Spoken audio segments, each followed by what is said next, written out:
Hello, everyone, and welcome to Africa Fire Mission's weekly virtual training session. My name is Mike, and I'm the programs director here at Africa Fire Mission, and we're so happy that you took time out of your busy schedules to join us for today's training. Today, we're joined by Chief Brad Banz. Brad has been with Africa Fire Mission from the very beginning, traveled with us just about everywhere we go, and has been teaching on just about every topic you could imagine. But today he's here for one of his sort of specialty topics. He's going to be talking about initial response to hazmat incidents. So we're looking forward to Brad sharing a lot of that knowledge that he's gained over a very long career.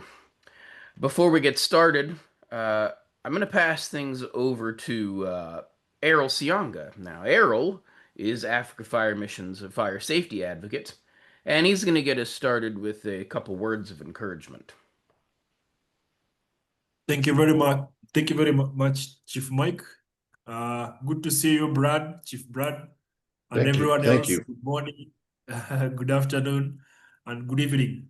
So today's word of encouragement, it's just to tell us to be steadfast in what we do and also to trust God in everything that we do. So our word of encouragement is coming from the book of Isaiah, chapter number 26, from verse 3. So the Bible says and states that uh, you will keep in perfect peace those whose minds are steadfast because they trust in you. So all of us in our minds, in our workstation, in whatever we do, if we focus our energy on God and everything that we do, we commit to God, we'll be in perfect peace, and also our trust in Him 100%. Thank you very much, and over to you back, Chief Mike. Alrighty, thank you, Errol. Now, if you have the time and the bundles when we get finished here at the top of the hour, I'd invite you to stick around. We'll transition over into our tea time, which is a time where you can ask questions about today's class or really anything else that may be on your mind. It's a great opportunity for you to do some networking with firefighters from throughout Africa. So. Again, if you've got the time in the bundles, please stick around for that. Before we get started with today's training, let me just touch on a couple of administrative notes. If you stick around for at least 70% of today's training, which is usually about 40 or 45 minutes, you can earn a certificate of attendance for today's training. If something happens, your network drops, or you can't stick around, maybe you get a fire call. There are some other options for you to earn that certificate of attendance. If you head over to our webpage at www.africafiremission.org, there's a resources tab on the top or the side of the page, depending on the device you're using. Go to that resources tab and click on training materials. And there you'll find a wealth of information that's free for you guys to use. But there you can also click on the 2025 virtual trainings, and that'll take you to a Google Drive. And in that folder, there's a bunch of Google Forms. If you choose the topic that you'd like, it'll link you to a video where you can watch a recording of the training. And then if you answer a few questions to let us know that that you completed the training, I can send you that certificate of attendance. So please check that out. It's a free resource available to you there. I'd encourage you to take advantage of it. One last reminder, take a look at what you're using as your screen name here in Zoom. That's the name that shows up on that certificate.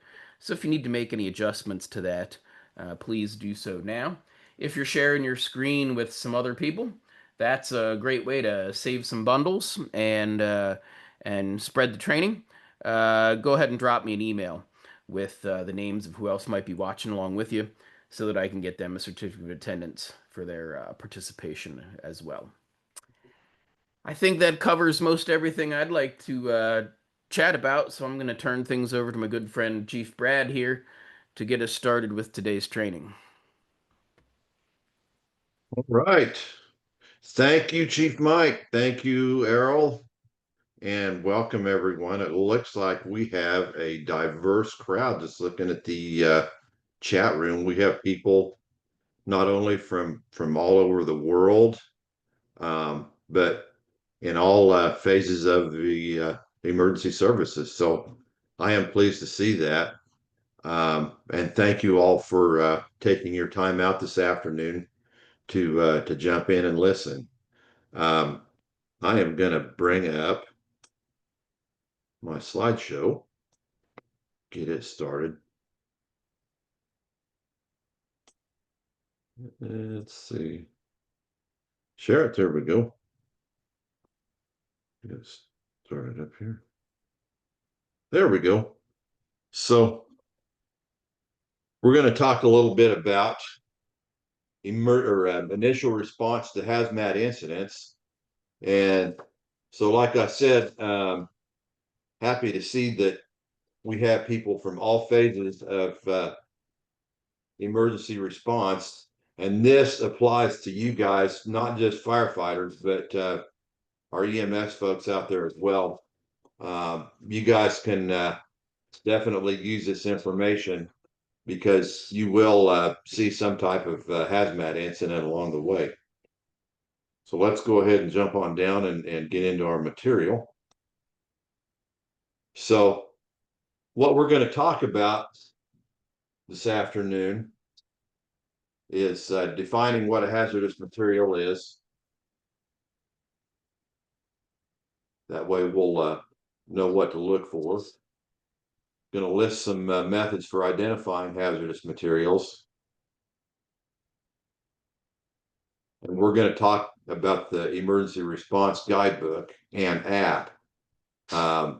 There's a really good app that's out there that you guys can load onto your phones or computers. So we're going to talk about it. And I did some screenshots and put those up on the screen. So that way you guys can see those and kind of that'll help you go through and know what to look for.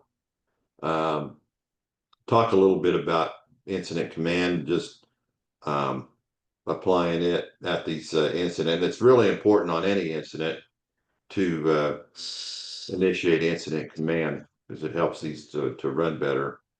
And on any, we're not gonna. This isn't an incident command class, but like I said, on a hazmat incident, and especially when they grow to become complex, it's really important to initiate that incident command system. Initial actions of first responders to these incidents. Talk about that, and talk a little bit about an incident action plan, and especially I'm going to bring that in last because it's really important to get some type of an incident action plan, especially if you get in on some type of a more complex incident where it's going to be strung out and it's going to be a longer incident. So we're going to talk about that a little bit. All right. So this is the definition. This is the textbook definition of what a hazardous material is. I'll just read that off really quick. A substance or material that is capable of posing an unreasonable risk to human health, safety, or environment when transported in commerce, used incorrectly, or not properly contained or stored. So basically, it's something that gets out of its container that's bad for you and is in the wrong place. Okay, that's more of the more easy to remember definition of what a hazardous material is instead of this big long definition.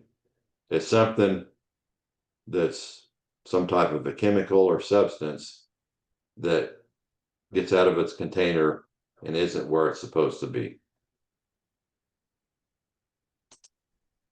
Okay, so let's talk a little bit about ways that we can recognize hazardous materials. And for those of you that are in EMS, this is where you can really be a big help as well, because you may be out somewhere and come across something And this will help you to be able to recognize that you have stumbled onto a hazardous materials incident.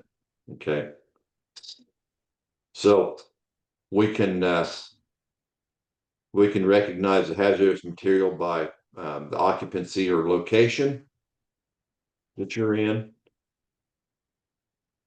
Okay, just by the name. Okay, you get dispatched to a an incident at a factory with a certain name, or you recognize the address that you're given.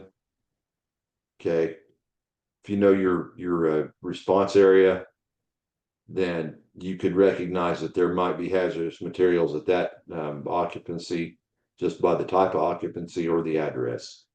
Okay, your senses. You see something, you hear noises, you smell something. Senses. Your containers down here. You see like drums, something like that. Drums, boxes, something that you know might carry hazardous materials. Packaging, there again, boxes, bottles, things like that. Your transportation, that would be your truck here with your LPG container. That would be an example of that. Placards and labels, how it's marked. If you see something that's marked, and then your shipping manifest. All different ways that you could recognize that you might have a hazardous material involved. And you can also, going back to this, not just one. If you see multiples of these, you might have more than one of these that you can look at and say, work on all of these, some of these together. If you have an occupancy and location where you have containers that are marked with certain placards and labels, those are all clues. This is an example. Okay. So let's go back to this occupancy and location. Okay, certain types of occupancies you can look for. Factories, like right here, you have a steel mill. There's going to be chemicals used to manufacture steel. Processing plants, warehouses, anything can be stored in warehouses. Agriculture, pesticides, herbicides. Transportation. Who knows what's in this container right here? There could be anything in that. Water treatment, back down over here, chlorine, things to treat water with. That's just examples. Okay. Moving along. Senses. Okay, sight. These guys are smart right up here in the upper left-hand corner. These guys have their binoculars. They're looking at a distance to see if they see anything. Okay. And really, sight can include any of these. If you're using your binoculars and from a distance you see this guy down, you see that vapor emitting from the container there, you see the dead fish, you see this material floating on the water. That's all an example of how you can use your sight. Okay. Hearing. Okay, in that particular instance, you're going to hear that hissing sound coming from that container. That would be an example of how hearing might come in. Or if you hear a big boom, another example. Smell. Okay, if you smell something If you smell something, that means that you probably need to relocate. Get upwind. Touch. Touch probably isn't a good idea to be touching anything. In the same way with taste. Not a good idea. That's why I put that on there. Not a good idea to taste anything.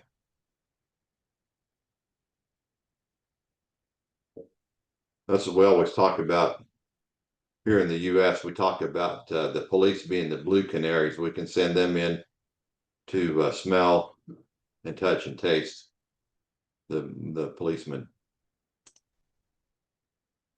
Okay, some examples of containers, specifically tanks, being our examples of the containers.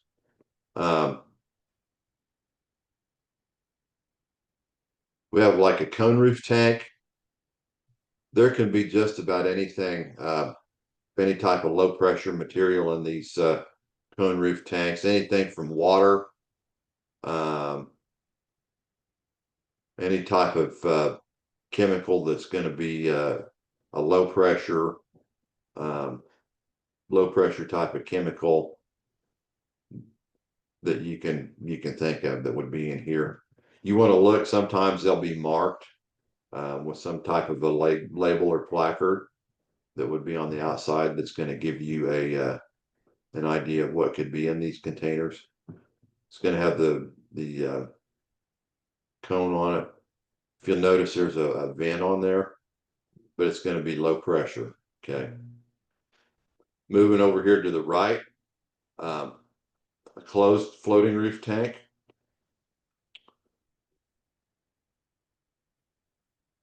Might have like a cone roof inside.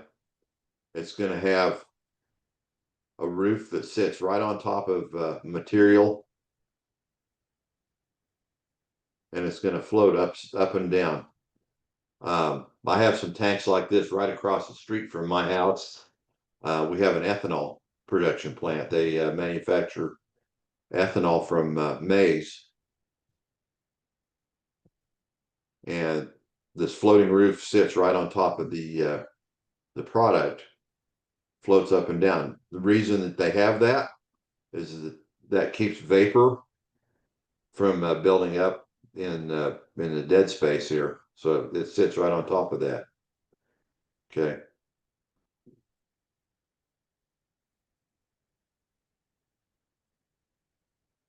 Floating roof tanks. I noticed that we had some folks from Saudi Arabia, from the kingdom. Okay, you guys are gonna have those type of things in your oil refineries. Those are used primarily for storage of crude oil. Same as these, the roof floats right on top of the product, keeps vapor down, floats up and down on that oil.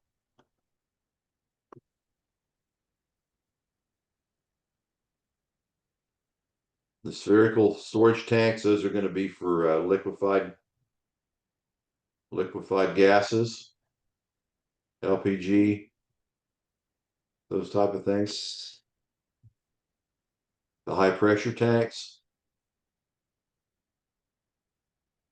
same thing. You'll see LPG, you'll see other types of liquefied gases in there as well. I live in an agricultural part of the U.S. We'll see a lot of anhydrous ammonia used for fertilizer. They liquefy it, put it in there. Cryo tanks, liquid nitrogen, liquid oxygen. You'll see you'll see these at like hospitals, doctors' offices. A lot of these cryos you'll see at manufacturing plants, welding gases. You'll see those at welding as well at manufacturing plants. So just an idea of where you might see some of these and what they contain. Okay, road transportation. These are pretty common. You guys will see a lot of these. A lot of these on the top, the flammable liquids containers, petrol for petrol, diesel fuel. A lot of those going up and down the road. Same way the compressed liquid container, the LPG containers. See a lot of those going up and down the road. It's rounded ends on them. That's very common.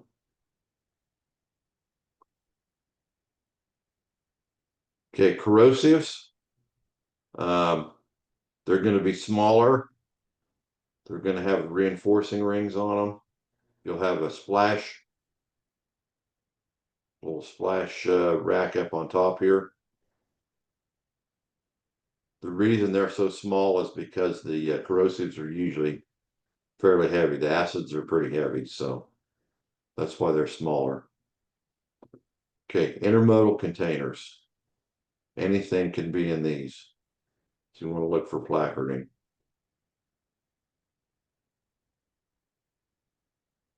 Okay, finally, pipelines.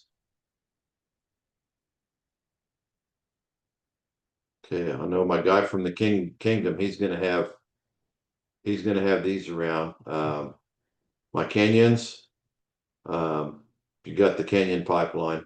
So you're gonna have either the pipelines that are gonna be running across country. So you can have a leak.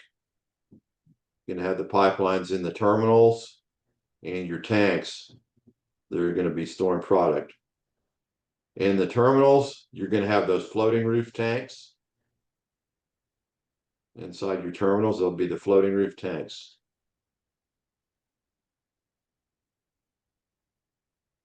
Okay. Shipping manifests. Usually, those are going to be with the drivers. So that's a good place to look for. If it's safe, where you can make contact with the driver, that's where you're going to find your shipping manifest. That's a good source of information. So that's going to have, say, the generator's name.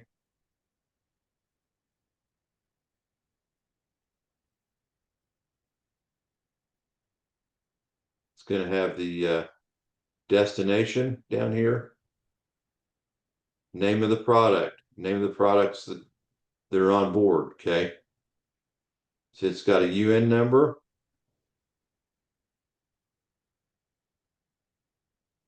The DOT hazard class right here. And quantities, okay? Up here, it's got emergency phone number, emergency response. And that emergency response, that's, I can tell you what that is. That's what we call Chemtrack in the US. That's a number you can call and they can give you emergency information on that shipment. But it's still a good source of information. So, all right, moving along. Yeah, if you can get a hold of those manifests, that's great. That's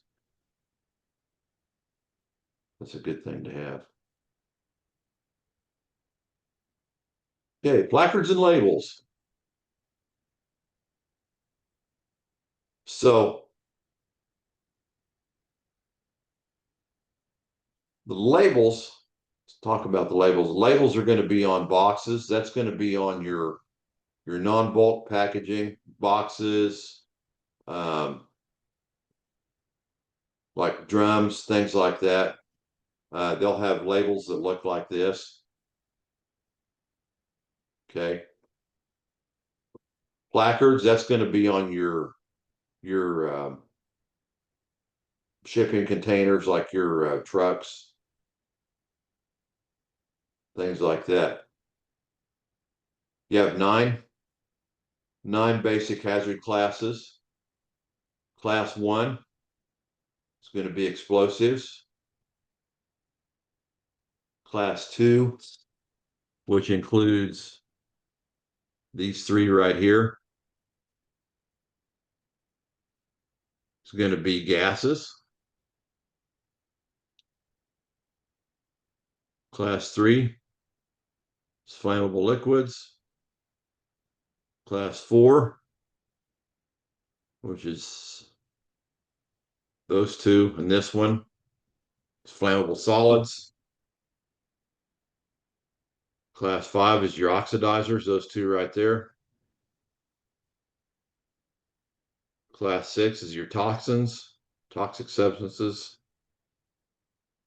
7 is radioactive. Whoops. Back up. 8, your corrosives, your acids and bases. And 9 is others. Just your kind of your oddballs. Okay.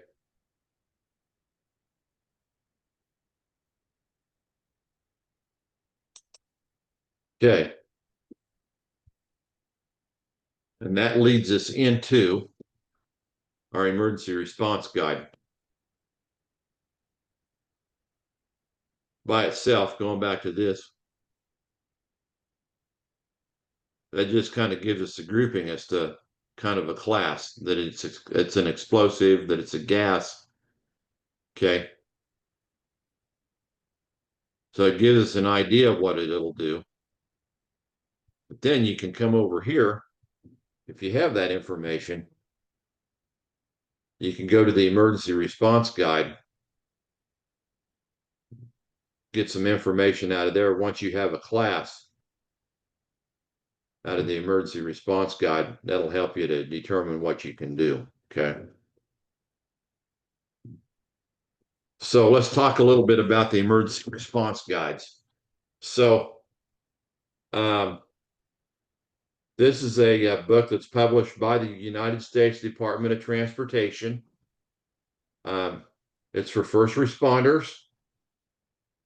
So not just for firefighters, it's for firefighters, emergency medical service, police officers, anybody that's going to be responding to an emergency situation. Okay. There's a book that's out there, but there's also an app.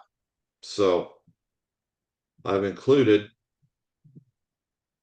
for you guys to download. I've included the anybody that has a computer, that's your address to download it for their computer. But you can also, if you have an Android, you can go to the Google Play Store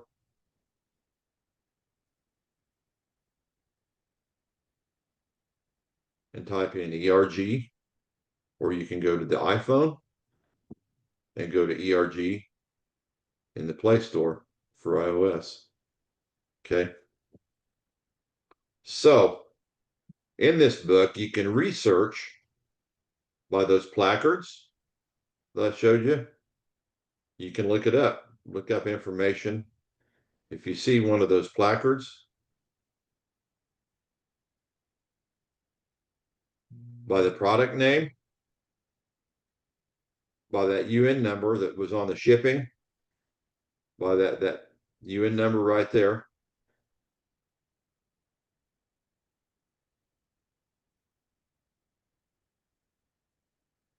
It was on the manifest, or by the container type. Okay. Well, what type of a truck you might have. So the guidebook is going to have information on isolation and evacuation distances, what to do if there's a fire, a spill, what kind of PPE you need, and first aid. Okay. So it's a pretty good book. It just gives you an idea. It's not the not the Bible, but it's a good start. Okay. It's a very good start. Okay. So I'm going to go to the app, since I know a lot of you may have this loaded up already. So when you open this when you open the app up, this is what you're going to see. This is kind of like the front page of that app. So it's going to ask you if you want to search by a name, a product name, or the UN number. If you want to search by an image, if you want to look at the DOT guides, or if you want to look at some reference material.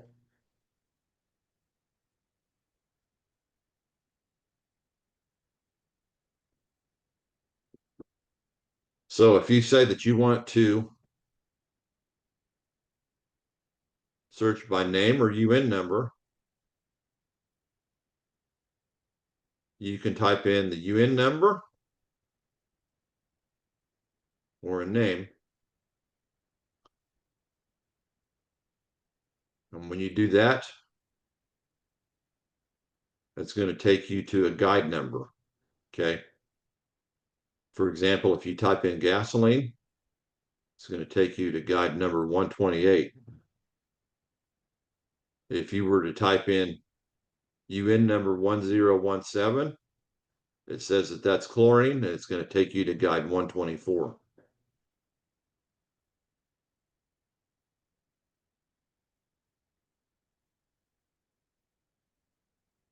So if you went back to that front page and said you wanted to search by image, up here at the top of the search by image, you can search by placard, you can search by rail car, or you can search by road trailer. I didn't put rail car. I didn't put a picture of the rail car images because that's American rail cars. So for most of you guys, it's going to be different than what we're going to have. So I just did the placards and the road trailers. So this is what you would get, and you can scroll up and down through all of the different placards by going up and down, just scrolling up and down. Okay, over in the upper right-hand corner, for example, the explosives. If you see one like this, it's got the orange and 1.4, 1.6. It's going to take you to guide 114. Okay, you get a flammable gas, anything that looks like that, it's going to take you to guide 118. Now coming over here to the right, you scroll on over to where it says road trailer. If you see a road trailer, move this out of the way. If you see a road trailer that looks like this, DOT 406, TC 406, these are American DOT numbers. That looks like a trailer that would carry petrol. So it says for flammable liquids, gasoline, diesel, elliptical cross section. It gives you a little bit of a description. That's going to take you to guide number 131. Okay. So that's how you use the search features on there. So these are our guides.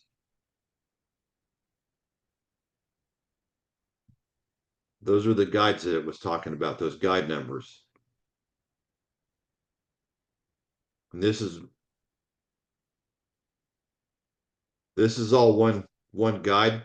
If you go to that guide 115 and scroll down, I had to do multiple pictures on my phone just to get it all the information. But as you scroll down through this, you're going to get all this information in one guide number. So it's going to start out with this information here, just for guide 115. It says gases, flammable, including refrigerated liquids. Tells you that it's extremely flammable under the fire and explosion information. Tells you what types of product this could be down here.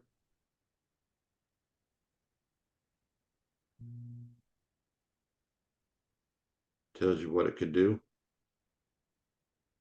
So going further down, I didn't get all the health hazards in here, so this information and this up here is the same. Tells you what the health hazards are.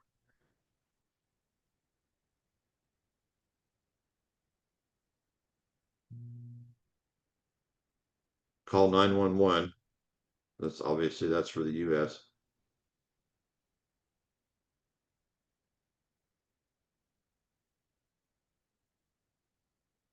So basically you guys would be the equivalent of 911 in the US. So you're already there, right? Tells you what protective clothing.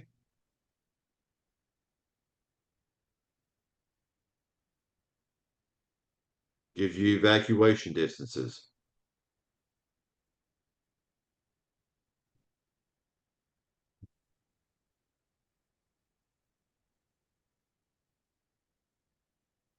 Okay, what to do in a fire.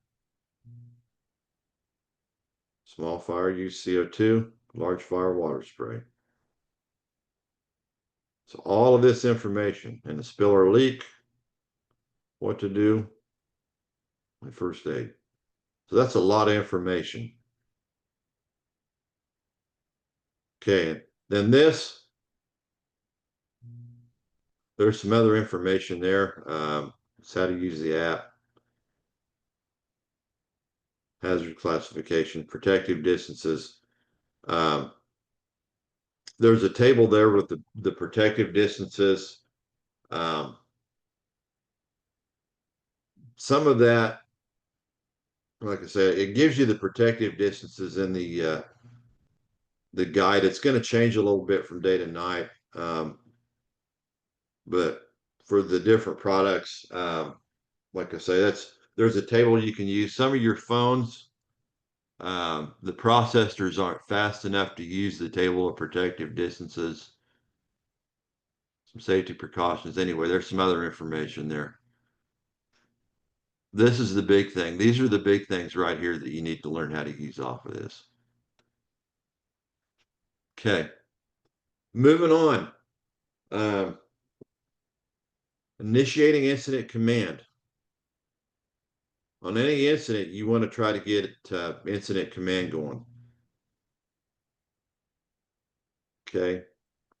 You always want to establish some sort of a command system. Okay. Your incident command is going to be a modular system. Okay. In other words, it's going to be something that you can build on as as the system or as the incident gets bigger or as it gets smaller. Okay. You only need to make it as complex as it needs to be. Okay. So that it can expand or contract as the incident grows or decreases. Okay. So if you have a small incident, that's your incident command system right there. Chief, you have two crews. Somebody's in charge. If that's all you need, that's all you need.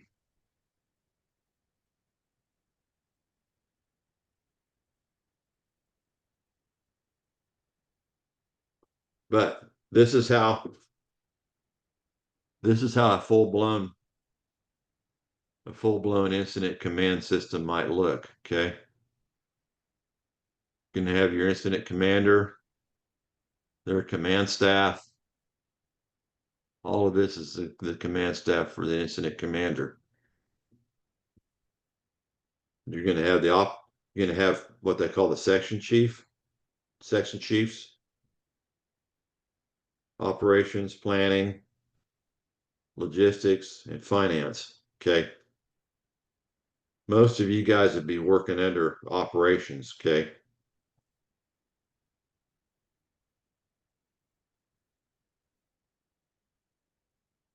you'd start down here. Individual resources would be working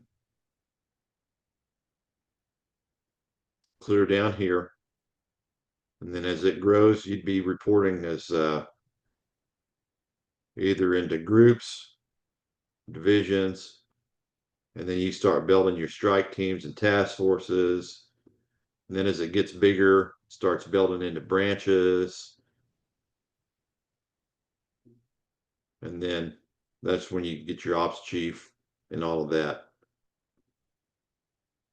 Sometimes you'll have your ops chief and you can have just your groups and your divisions. To say. And when you have your big multi-day incidents, that's when you'll have your planning. These guys are going to be making your incident action plans, getting the resources ordered up. Logistics, they're going to be in charge of taking care of you guys.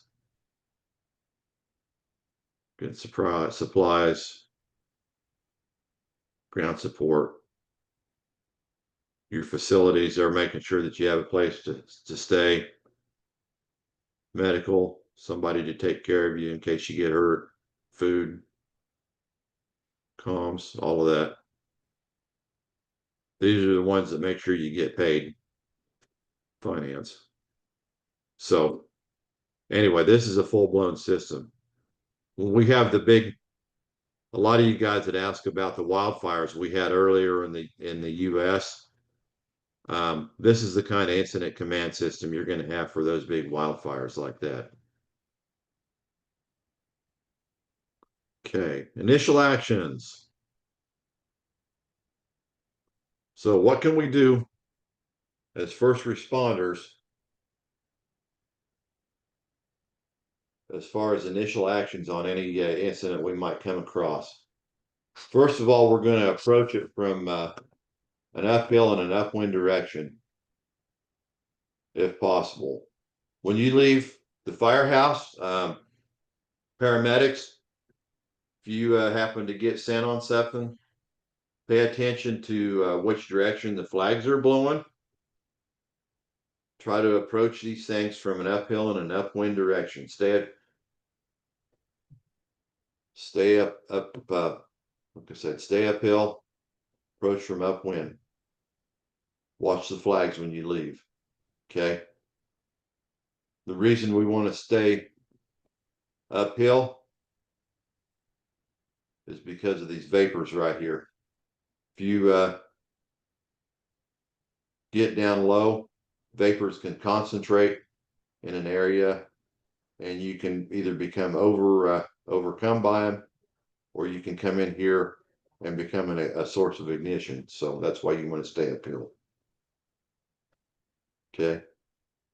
Isolate the perimeter. Have a perimeter here.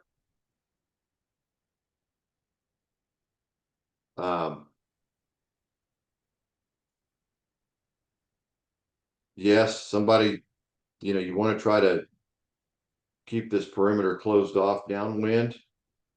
You may have to go further downwind to do that, but you have to isolate the perimeter at some point. Okay. Evaluate what you've got from a distance. Remember, I showed the picture of the person with the binoculars. Try to evaluate from a distance what you have. Okay, look for those placards. Say, in this case, you have a drum turned over. Look for that. Look for victims. See what you have from a distance. Talk to witnesses. Okay. Try to get that size up going. Notify other agencies. If you feel like you're overwhelmed, call for help. Okay. Get your DOT guide out. Start, if you have an idea of what type of product you have, get your DOT guide out. Start following the guidelines for what product you have. Okay. Your perimeter. Start getting that perimeter up. Okay. Use your clues, your weather, like I said, uphill, upwind, your guidebook. The guidebook's going to help you to determine what perimeter to set. Keep evaluating. Move your perimeter as necessary. Keep evaluating. Not just by the weather, by what that incident's doing. If things are starting to go downhill as far as what that incident's doing, move that perimeter out. Expand the perimeter. Okay. There again, use other agencies to help you. I'm gonna say right there, we've got our friends with the police. Because I know relationships with the police aren't always great, but use them when you need to. Okay, that's what they're there for.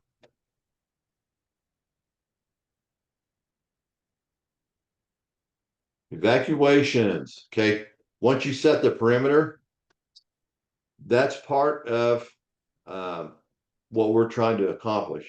You keep people out from the outside and then get people out from the inside. Okay. The limited evacuations. So you have a building on fire because of your whatever you have. You need to evacuate then. A spill inside of a building, or even to expand on that a little bit. If it's just a small spill, a spill within inside that perimeter area, get people out then. Explosives or reactives. Something that's going to react with the air or water. Get people out of the area then. Sick buildings, what we call sick buildings. You have people that multiple people that complain that they're sick inside of a building, get everybody out. Okay. Full-scale evacuation. If you have a large chemical leak or spill in an area, okay, you're going to have to evacuate a larger area. That's when you're expanding that. That's when you're expanding that perimeter out to a larger area. You're definitely going to need help then. Okay, larger quantities of materials. You have fire impinging on something, impinging on a tank, something like that. That's when you want to do a full-scale evacuation. The release is going to be difficult to control. Anytime the public's at risk, do that full-scale evacuation. Okay. Incident action plan. You can see here, it looks like chief's there. Incident's growing. All the firefighters are gathered around the chief.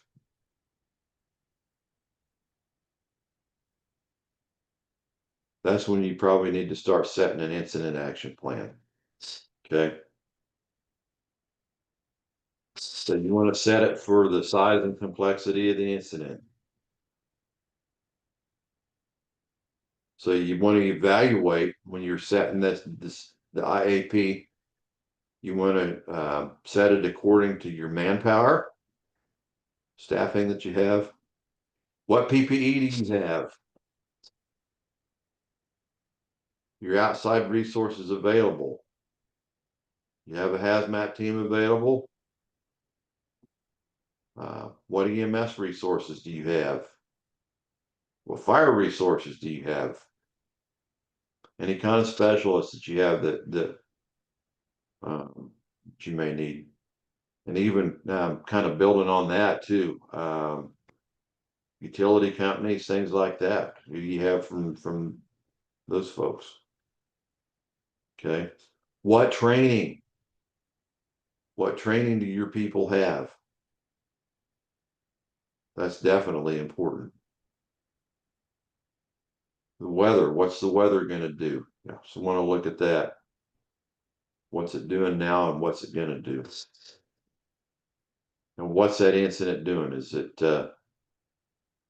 stable? Is it getting worse? You need to evaluate what you think it's going to do. Okay. So taking a look at all that information, that's when you want to set your objectives. Okay. Set your objectives. That's going to be the big part of your plan. Okay. Your objectives. What do we want to accomplish? And usually you do this over a certain period of time.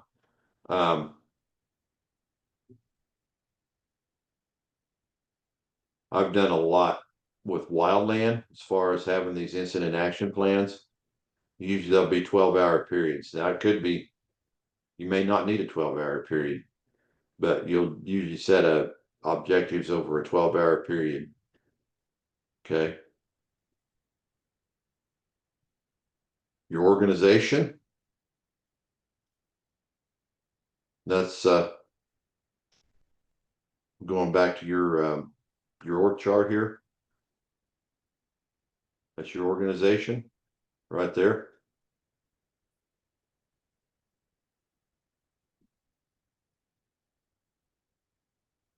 Okay, what do you have for resources?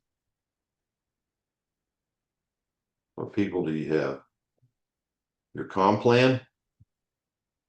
Okay, who's going to be operating on what radio channels? Cell phone channels? What communications do you have available? Your safety plan. Got to have a safety plan. Say who's your safety officer? What ambulances do you have available? Where are you going to take people if they get hurt? That's all part of your safety plan. Okay, logistics. Showed you a little bit about that.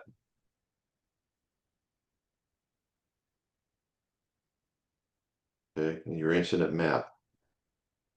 Because say when you start putting this into place, and it may not need to be this big. Okay, this is when you start growing an incident that's going to be a fairly large incident. But you know, you may be able to draw an incident action plan on the back of a napkin, but when your incident starts to get bigger, you're going to have to put together an incident action plan. Okay. With that, that's all I have. Do you guys have any questions for me?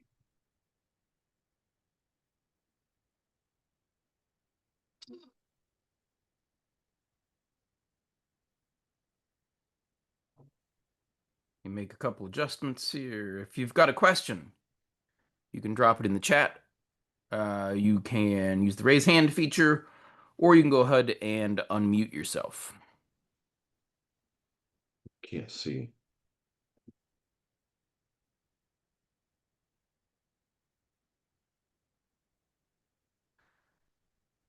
Is that Sakib? Do you have a question? Looks like your hand's up, maybe.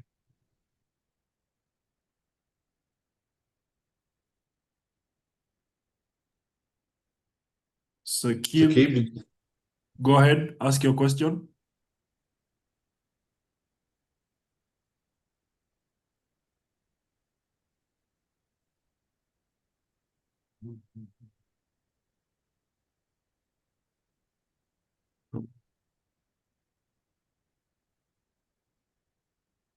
Other questions or comments about today's training, we'll leave the floor open for just a few minutes before we wrap up the formal portion of our training.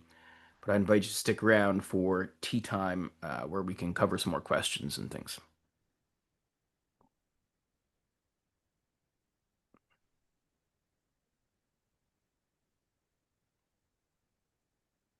One minute, please.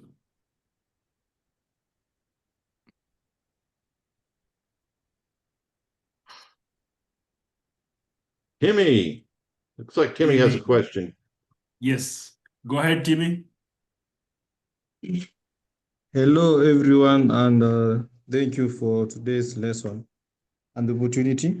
My question is, can the ERG book can the ERG book provide information to a container having more than 3 plague cards?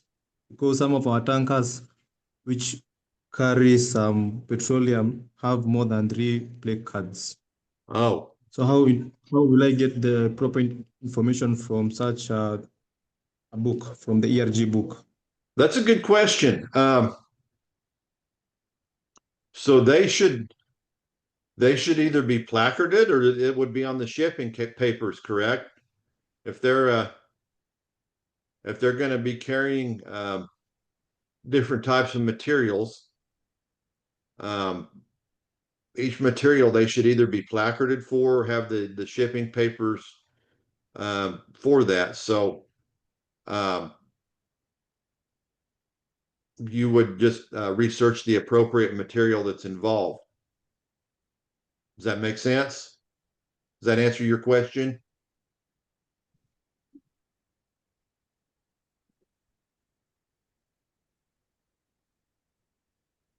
Uh-huh. Okay. Much approved by Timmy. Thumbs up. There's another question Okay. on the chat. There's another question on the chat. Question on the chat. What's the meaning of P in any Yes. UN number? Polymer, I believe. That's a good question. Which those are bad actors there. Those they polymerize. They have a little bit more. How can I describe the reactions? The reactions are a little more serious reactions, so that's why they mark that with the P. That's a good question.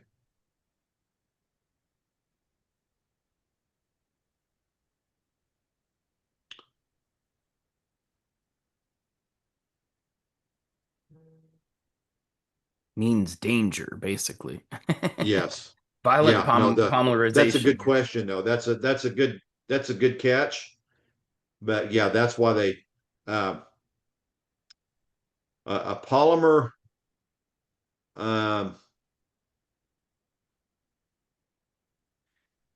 if I can trying to think how I can elaborate a little bit more on that.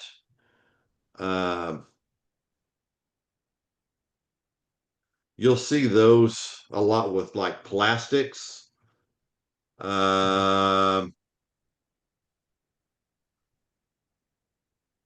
Essentially, You if have it's like, exposed to heat or some type of a contamination, yeah, you can get that um, violent reaction. it's yeah, the polymerization is a very violent reaction. You have like your monomers, and they will, yeah, they will polymerize and it's like a chemicals that join together to make one big larger chemical. And when they do that, it can be a very violent reaction. Um, like I say, you'll see that with a lot of the plastics. Um, but when they do that, it's a violent reaction that gives off a lot of heat. The polymerization. Okay. Question in the Basically, chat. There's Are the another. warning There's another. placards universal, and is there a chance of a placard card for a different material causing misidentification? oh yeah, there's always a chance that something can be misplacarded.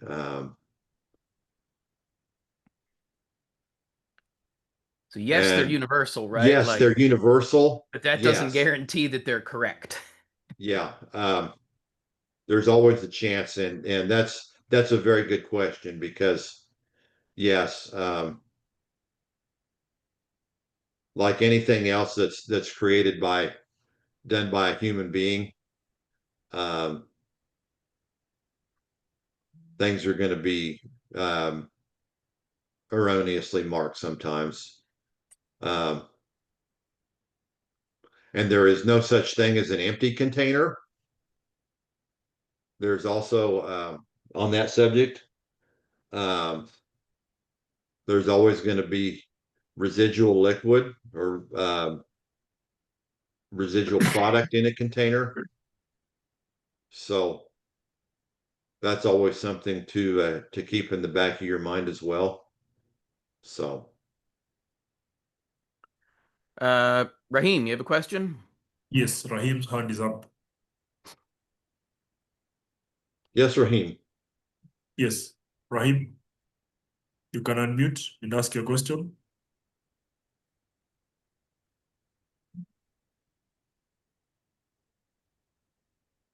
There he Hello, is. do you hear me, Hi, sir? Raheem. We've got you. Yes, Hi. Yes. yes, go ahead. Yes. I have a question. There is a container failure on the road side, on the road. Uh-huh. So there is a fire on the container. Okay. So how do we know what type of material is inside? For example, if there is no shipping paper, there is no label available on the container. So how do we know that what type of material is inside in the container? Good question. That's where you want to use that container shape. Yes. Use that container shape as a clue. That's one way. Mm-hmm. Um, that's going to be your biggest. That's going to be your biggest indicator to help you if you don't know what's in that container.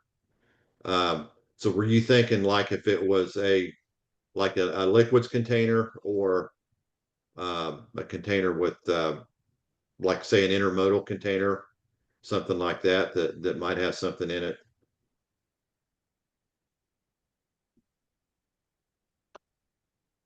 Okay. Thank you. Thank you, sir. I think maybe the big advice for that would be to consider it as something pretty bad. You know, if you're dealing with Yes, that unknown substance, treat it as if it's a very high hazard. Be very absolutely. cautious as you go about it. You Yeah, know, there are ways that you can identify the materials through, all sorts of different processes of pH and, color, odor, all that sort of stuff, right? yeah. And there's some And apps that are available to help you identify unknown substances and things. Um, but a lot of that gets pretty complex, right? So, and the best simple advice I could give would be, if you've got that unidentified substance, that you sort of treat it as the worst, watch where the runoff is going to, try to make sure it's not getting into, drainage systems, storm sewers, that sort of stuff. Be cautious if there's fire involved as you first apply the water to it to see what the reaction is going to be, right? Is it going to make it worse? Certainly staying out of the path of the smoke and things like that, and just be really cautious until you can either get it figured out or let somebody else that's responsible for that kind of and stuff come and in. you're always going to do the same like we were talking about in those initial actions. You're always going to set that perimeter. You're going to set the perimeter and keep people out. You always want to do that. So that's always what you want to do as well. Um, that's always going to be part of your initial actions is to set that perimeter and keep people out as well. Um, if you can, um, try to get some sort of an identification, as far as a shipping company name, from usually there's something on the cab of that truck. Um, get a name off the cab of that truck and try to work on um, calling, calling somebody from that company and asking them if they know what's in that truck. Because they'll usually somebody from that company will have an idea of what they're shipping. So that's another way. But yeah, like Mike said, in the meantime, you can always get everybody out and away from it, and just be cautious. So, but use your your container shapes as well in the meantime as a starter until you can get more information. Thank you so much, sir. Thank you. Yes, sir. Thank you. All right, very good, folks. We're going to keep the floor open for some questions here, but we're gonna pause for just a second and wrap up the formal portion of our training. The big thanks to Chief Brad for coming and sharing his knowledge of Hazmat with us here today, as well as a big thank you to all of you guys for taking time out of your schedules to come and join us, using your bundles and your network so that you can join us. We don't take that for granted that you're out there trying to better yourselves so that you can better serve your community. So I want to encourage you to please keep that up. If there's somebody else that you think may benefit from this training, we have plenty of seats available here in the classroom. So please feel free to share that registration link with anybody you think that might benefit from today's training or any of this training that we've been doing so far. So with that, I'm going to wrap up the formal portion of the training. If you've got the time, please stick around for our tea time. It's coming up right now. Thank you, everyone, and I hope to see you all again next week.